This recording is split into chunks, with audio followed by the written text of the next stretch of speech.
મિત્રો, ભારત માતા की जय, વંદે માતરમ, જય અંબે. આજે માતાજીની નવરાત્રિનું બીજું નોરતું છે.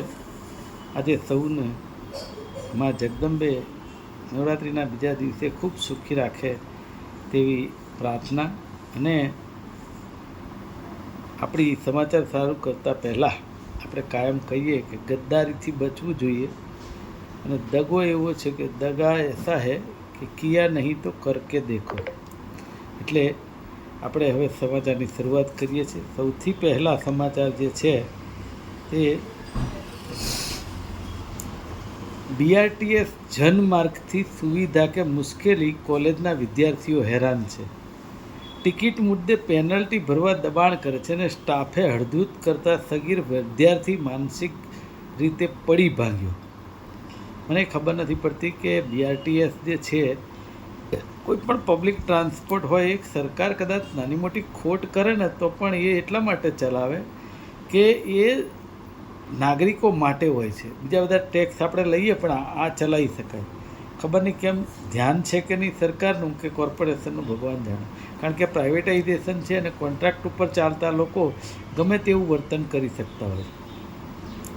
રાજકોટની અંદર સારી પહેલ કરી છે કે હોટલના સંચાલકો અને માલિકો સાથે પોલીસની મિટિંગ થઈ ગઈ છે.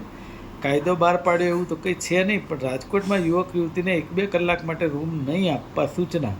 હવે આ એવી વાત છે કે એટલા બધા ડાયાડમરા છે બધા હોટલવાળા કે તમે કહેશો ને પોલીસે કીધું એટલે માની જશે.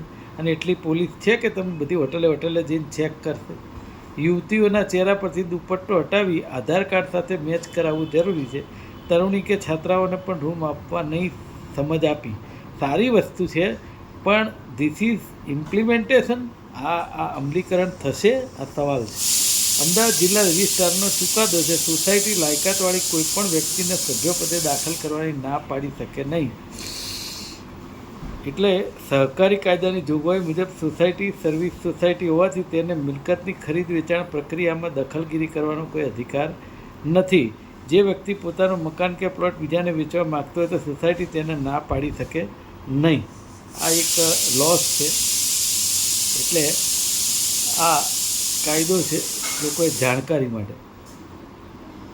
રાહુલ ગાંધી જે દેશના પ્રતિપક્ષ નેતા છે, એમણે પોતાની પંજાબ યાત્રા દરમિયાન એવું કહ્યું છે કે વ્યાપક રાહત પેકેજ જાહેર કરો પંજાબ માટે, કારણ કે ત્યાં સૌથી વધારે નુકસાન છે. 20,000 કરોડના નુકસાન સામે પીએમએ 1,600 કરોડનું પેકેજ જાહેર કરીને પંજાબ સાથે અન્યાય કર્યો છે એવું લાગે છે. એટલે માંગણી કરી છે. હવે ભાઈ વડાપ્રધાન છે, રાજાનો કોઈ રાજા છે, જે કરે સાચું, પણ વિરોધ પક્ષ તરીકે માંગણી કરવી એ વિરોધ પક્ષની ફરજ છે અને એમને અભિનંદન એમણે કરી છે. સ્કૂલોની ફી મુદ્દે સુપ્રીમ કોર્ટના હુકમનું પાલન નથી થતું, સરકાર પરિપત્ર કરે. મને એમ થાય છે કે સરકાર ઉપર કે સુપ્રીમ કોર્ટ ઉપર એ ખબર નથી પડતી, કારણ કે ફી કમિટીએ જ શિક્ષણ વિભાગને પત્ર લખવો પડે. હવે આ વસ્તુ એવી છે કે જ્યાં સુધી હું દરેકને કહેતો આવ્યો છું કે જ્યાં સુધી ફીની કમિટીમાં, એફઆરસીમાં વાલીઓ અને વિદ્યાર્થીઓ, પછી સંચાલકો અને 1-2 જજ લેવલના માણસો એ કમિટીમાં હશે ને તો દુઃખે અને પીડા સમજાય. બાકી આઈપીએસ ઓફિસરના દીકરા દીકરી કોઈ દાડો આ જગ્યાએ ભણતા જ નથી. એ તો મોટી મોટી ફી ભરી દે છે. એમને ક્યાં વાંધો છે? એમને કોઈ દાડો સમજાય જ નહીં. એટલે આમાં ફેરફાર કરવાની જરૂર છે. ટર્મ ફી અને ટ્યુશન ફી મુદ્દે હજી પણ કેટલીક ખાનગી સ્કૂલોમાં મન ફાવે તેમ ઉઘરાણી થાય છે, આવું વાલીઓ કહે છે.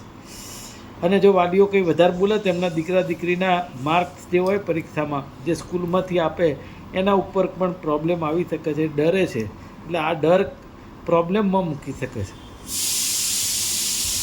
જીએસટીમાં રેટ ઘટાડો થયો. પ્રથમ દિવસે 10,000 ટુ વ્હીલર અને 2,500 કારનું વેચાણ થયું. પણ મારું એવું કહેવું છે કે 1 વર્ષ માટે આ રજિસ્ટ્રેશન બંધ કરવાની જરૂર છે, જેથી કરીને જે ટ્રાફિક છે ને અમદાવાદમાં એ નિયમન થઈ શકે. એના કરતાં 1 વર્ષ ઘટાડો હોય તો ઘટાડી શકાય કે ભાઈ ચાલુ કરવામાં નહીં આવે રજિસ્ટ્રેશન, કારણ કે જ્યાં સુધી લોકો ટ્રાફિકનું પાલન નહીં કરે ત્યાં સુધી. લોકો ટ્રાફિકનું પાલન કરતા થઈ જાય. અમુક વસ્તુઓ બાંધ્યા ભરે એવી રીતે લાવવી પડે. નવરાત્રિ દશેરા ગુજરાતમાંથી 30,000, જ્યારે અમદાવાદમાંથી 4,000 જેટલી કાર વેચાવાનો અંદાજ છે. રોજે રોજ ગાડીઓ છૂટે છે ને ટ્રાફિક એટલો થાય છે. સરકારની રહેમ નજર હેઠળ શિક્ષણનું ખાનગીકરણ થઈ રહ્યું છે. સીયુ શાહ કેમ્પસની 2 ગ્રાન્ટેડ કોલેજોને બંધ કરવા સંચાલકોનું ષડયંત્ર ચાલી રહ્યું છે. નવીનીકરણના નામે કોલેજો બંધ કરી દેવાઈ, પરંતુ 1 વર્ષથી સંચાલકો દ્વારા રિનોવેશનનું કામ શરૂ થયું નથી. એટલે આ વિદ્યાર્થીઓને અને દરેક લોકોને હેરાન કરવાનું આ એક ષડયંત્ર છે કોલેજના સંચાલકનું. અને આ બાબતે ખરેખર તાત્કાલિક માર્ગદર્શન કે ધ્યાન દોરવું પડે સરકારે, નહીંતર આવનારા દિવસોમાં વિદ્યાર્થીઓને જે ભણતર છે એની ઉપર પ્રશ્નાર્થ લાગી શકે છે.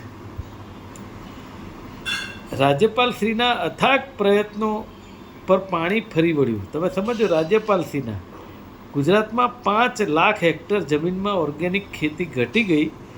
સ્વાસ્થ્ય માટે હાનિકારક છતાં રાસાયણિક ખેતર થકી વધુ ઉત્પાદન મેળવવાની લાયમાં ઓર્ગેનિક ખેતીનો મોહ છૂટી ગયો.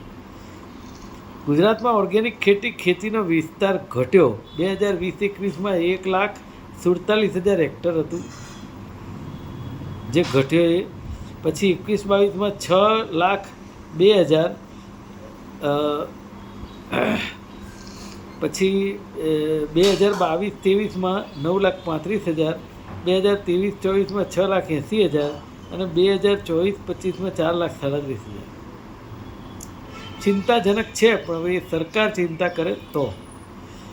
વહેલું નિદાન કેન્સરને પરાસ્ત કરવાની મુખ્ય ચાવી. બ્લડ કેન્સરમાં વધારો થયો છે. 5 વર્ષના 5,000થી વધુ દર્દી છે. 30% બાળકો છે. Blood cancer awareness month. Civil હોસ્પિટલમાં બ્લડ કેન્સરના કુલ નોંધાતા કેસમાં 60% પુરુષો. હવે બ્લડ કેન્સરના એકચ્યુઅલી લક્ષણો શું હોય? સૌથી પહેલું તો હમણાં જ હું ઘરે આવ્યો ને તો નાની બેબીએ કહ્યું કે પનીર આપણે લાવવું છે. મેં ના પાડી કે પનીરનો સર્વે આવ્યો છે કે 92% પનીર નકલી હોય છે, એનાથી કેન્સર થાય. નાની ઈજા પછી પણ વધુ પડતું લોહી નીકળે તો એ કેન્સર કહેવાય. શરીરમાં રક્તકણો ઘટવા માંડે તો એ કેન્સર કહેવાય. પ્રાથમિક કામ કર્યા વિના રૂમના યોગ્ય તાપમાને પરસેવો આવતો હોય તો એને સિમ્પટમ્સ કહી શકાય. સતત તાવ આવતો હોય તો લક્ષણને અવગણવા ન જોઈએ. જો ઈજા વિના પણ શરીર પર ફોલ્લીઓ કે વાદળી નિશાન દેખાય તો શ્વેત રક્તકણો પ્લેટલેસ અસંતુલનનો સંકેત ધરાવે છે. જ્યારે શરીર આંતરિક રીતે કોઈ રોગ સામે લડી હોય ત્યારે ભૂખ ઓછી થઈ જાય, વજન ઝડપથી ઘટવા લાગે. આ બધી વસ્તુઓને ઇગ્નોર ન કરવી જોઈએ, ધ્યાન રાખવું જોઈએ. કારણ કે આપણું ધ્યાન, આપણે એવું માનીએ છીએ કે આપણે ટેક્સ આપીએ એટલે સરકાર રાખે છે અને એનાથી નિશ્ચિંત છીએ.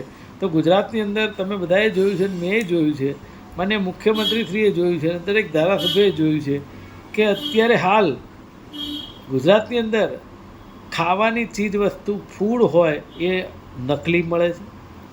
પીવાનું પાણી એ ક્યોરિફાઈ હોતું નથી.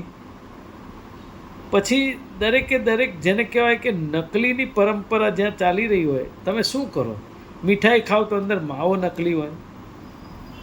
વચ્ચે ઢોસા ખાવા ગયા તો સંભારમાં ગરોળી નીકળી.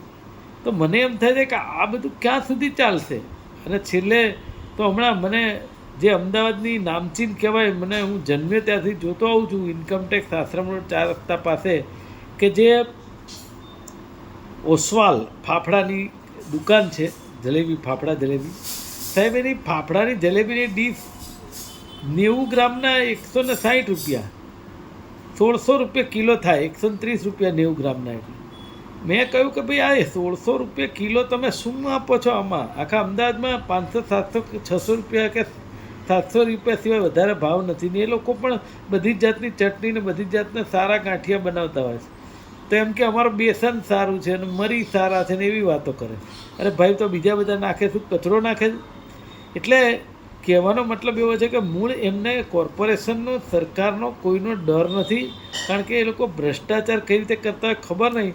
નહીંતર 100% કોર્પોરેશનમાં આરોગ્ય વિભાગ છે, સરકારમાં છે, પણ એ લોકોનું ધ્યાન આજ સુધી કેમ નથી ગયું? આપણે એક સવાલ છે કે ભાવ ઉપર નિયંત્રણ હંમેશા હોવું જોઈએ, તો જ પ્રજાને તમે ન્યાય આપી શકો. બાકી તો આ રીતે ચલાવતા રહેશે તો કંઈ મને નથી લાગતું કે એ લોકો કંઈ કાઠું કાઢી શકે.